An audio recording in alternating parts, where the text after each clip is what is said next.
Andrew Neil leaned close, eyes sharp. Keir Starmer's face tightened. A hush fell over the studio. "Mr. Starmer," Neil began, voice cold as a winter night. "How do you explain that package found hidden in your office? A package tied to Lucy Connolly's jail scandal." A million thoughts raced through Starmer's mind. Denial, confusion, fear. The room seemed to close in. Viewers waited, wondering, what secret would fall next? Here is the story built on that hook. Andrew Neil stared steadily at Keir Starmer. The studio lights glared, bright and unforgiving. Cameras rolled. The air felt thick. "Sir, let's get right to it," Neil said slowly. "Tell us about the package, the one linked to the Lucy Connolly jail scandal." His voice was gentle but firm, pressing. Starmer swallowed. He had heard the question before, but not like this. Not live with millions watching. I don't know what you mean," he said, voice slightly shaking. Neil leaned forward. "The file, the envelope with Connolly's name, found in your office drawer last week. Why was it there?" Something in that question hurt. Lucy Connolly. She had become a political storm. While serving time, rumours swirled that she had evidence of wrongdoing by government insiders. Now, a package in Starmer's office. Evidence or a trap? The audience held its breath. Starmer looked away, blinked. "I can tell you honestly, I had no idea it was there. It wasn't mine." His tone pleaded. Neil nodded, expression unreadable. "Not yours, yet your name was on a note inside the package. And your personal initials, correct?" Starmer paused. "Yes," he admitted. His heart thumped like a drum in his chest. Neil gently tapped the table. "That is a serious matter, sir. People will wonder, did you plant it there, or were you framed?"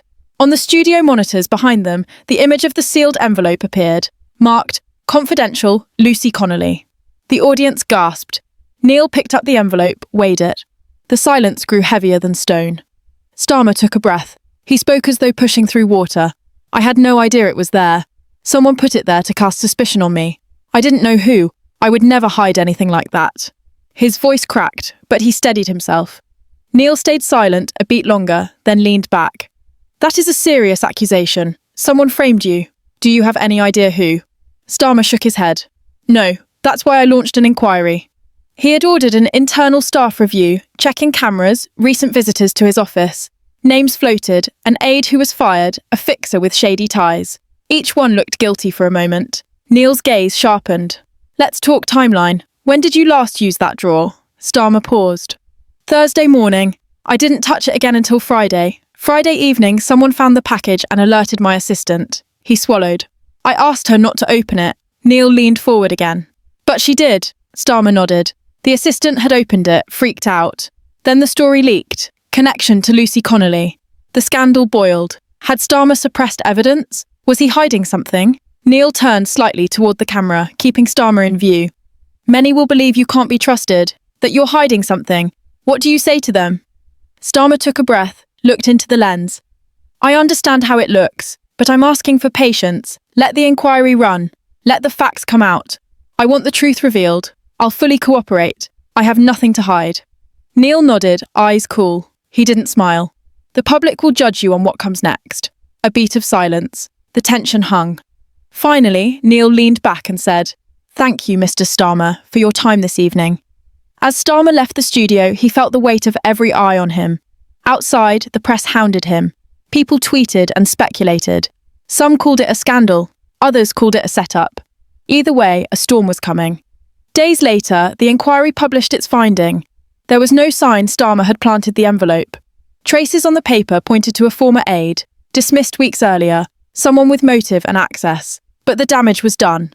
The shadow of doubt followed Starmer through every report, every headline. Starmer linked to jail scandal, package in office. What did he know, and when?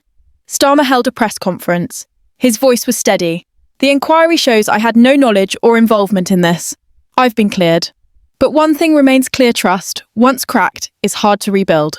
The public reaction split. Some accepted the findings, others remained skeptical. In political life, truth is not always enough. Perception can linger.